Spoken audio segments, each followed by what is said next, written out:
Boom! I am President Chad, and you are in the Fantasy Blitz.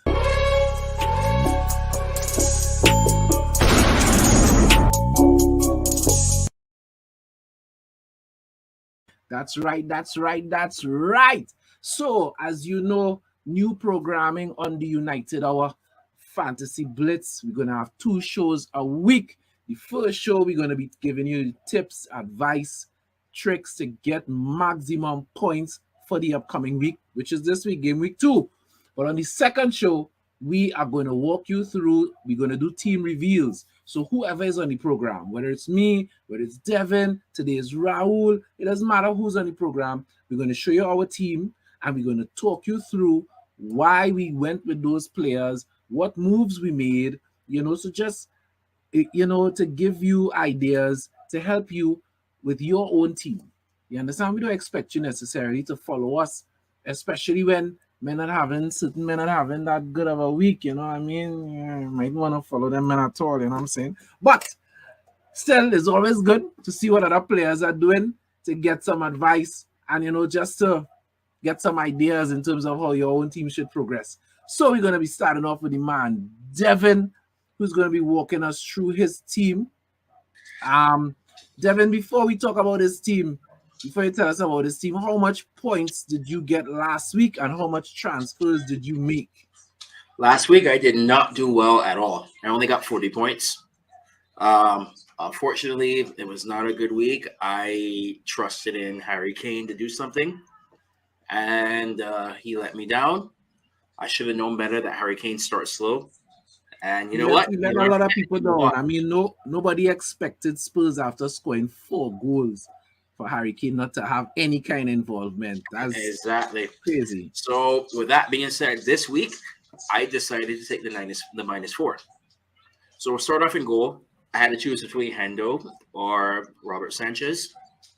And for this week, I decided to go with Robert Sanchez. I thought that he had a decent showing against United. Obviously, the own goal, nothing really you could do about that. Brighton looks very good as a team.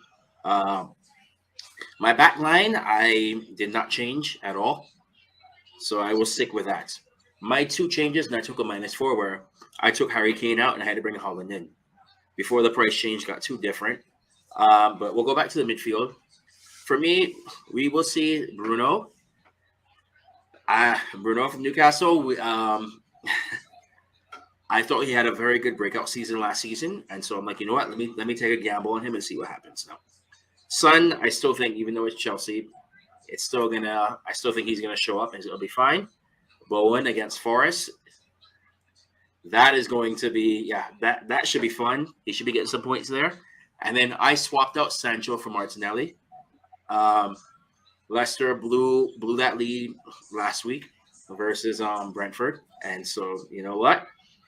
Let's have some fun. Coming up now, Holland versus Bournemouth. We all saw what Holland did last week.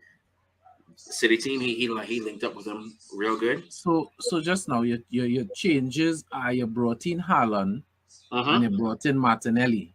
Correct. Go ahead. So yeah, I took the -4 early. I think it's too early for the wild card. So I'm not going to do that or the free hit as of yet. I'll save those for later.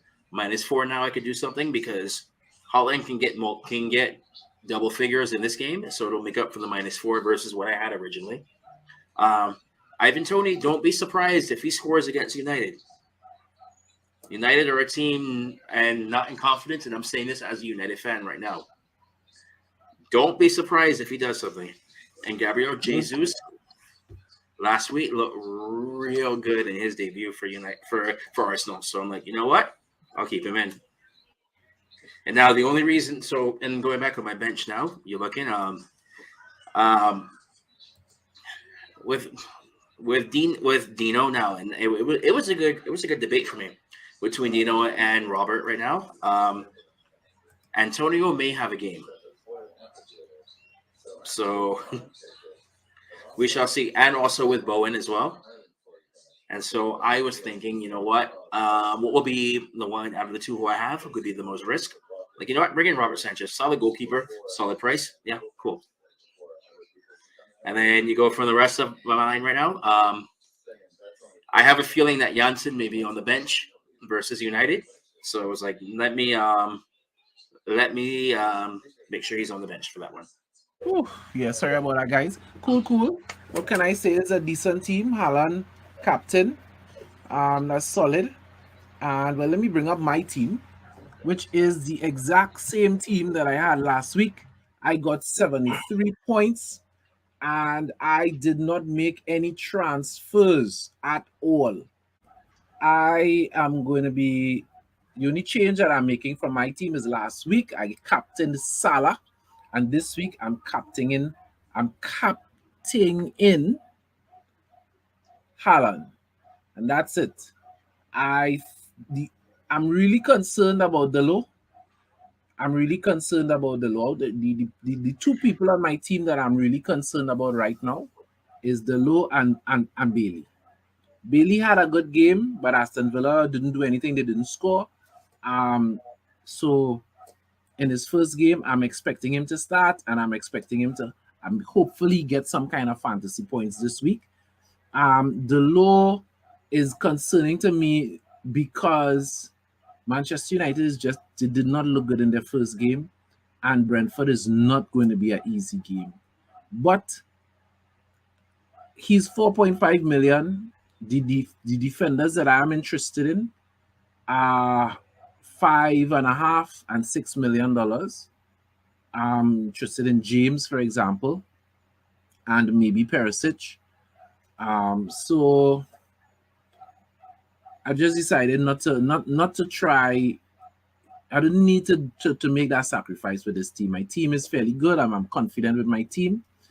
The other person who didn't give me any points that I would definitely be considering making a change if this week he doesn't do anything for me is Bruno Fernandes from Manchester United.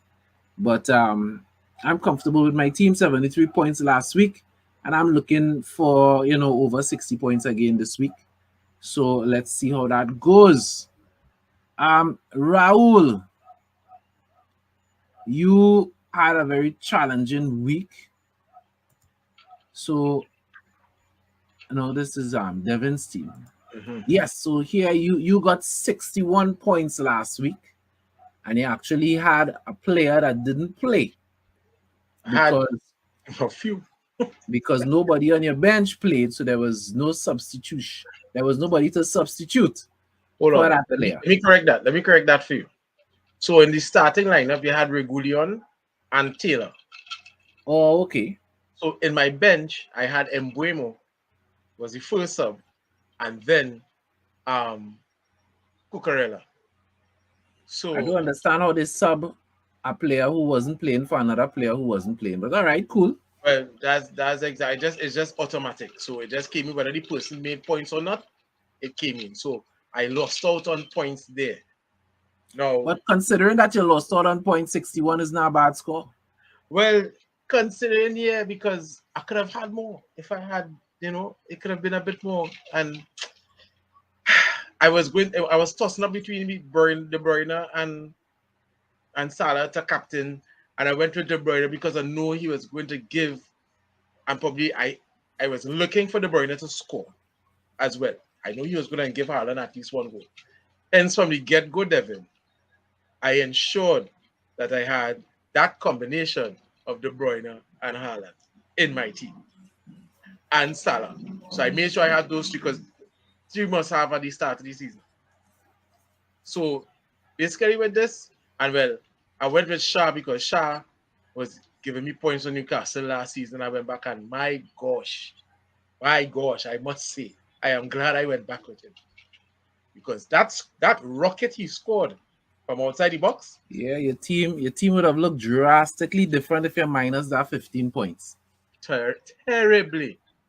And then if I had Captain Salah, I would have had about 66 or 67 points. But I am, thanks to Haaland and De Bruyne, I am glad, I am pleased that I was actually able to get over the average within striking distance of guys like yourself who just over 70 points. And in most of the leagues are still within striking distance. So it's not too bad a start. So if you want to switch, I can tell you the change that I made. So I need to ensure that my bench have points. I'm looking at the Bournemouth game. It's not going to be that easy a game, but I expect City to win. Leaving De Bruyne as my captain. Not too sure what Salah might draw or pull against Crystal Palace, but Haaland though. Is he tossed up the captain between Haaland and De Bruyne really? Because Haaland is going to score goals in that game against Bournemouth. But as if it is, but it's how many? Because next thing you know, De Bruyne comes on and scores a beaver. It's difficult. So what I did was I basically left my midfield the same. I left Reguilon. He might get a chance against Chelsea. He might not. But if he doesn't, I have Kelly. I brought in Kelly from Bournemouth because he actually did have I think he had an assist or something like that. But he's playing City. So I'm not starting him. So if Reguilon happens to come off the bench, I'd rather get 1 point as opposed to getting 0 points. In case if Bournemouth gets a handful from Taylor's there still, Chalaboy's there still. I don't know what's going to happen with them, but I know for sure. And then also I had Mbeumo. I took him out, and based on the form, I'm giving Danny Welbeck a chance for the price he's at before he goes up. And even though he's playing against Newcastle, I'd be happy if both of those players score. Why not? So this is one thing that I've been considering right now.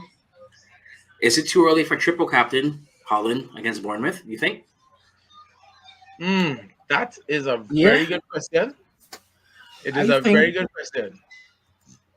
I think due to fixture congestion in the second part of the season, we may even have some just parts of the season before the World Cup.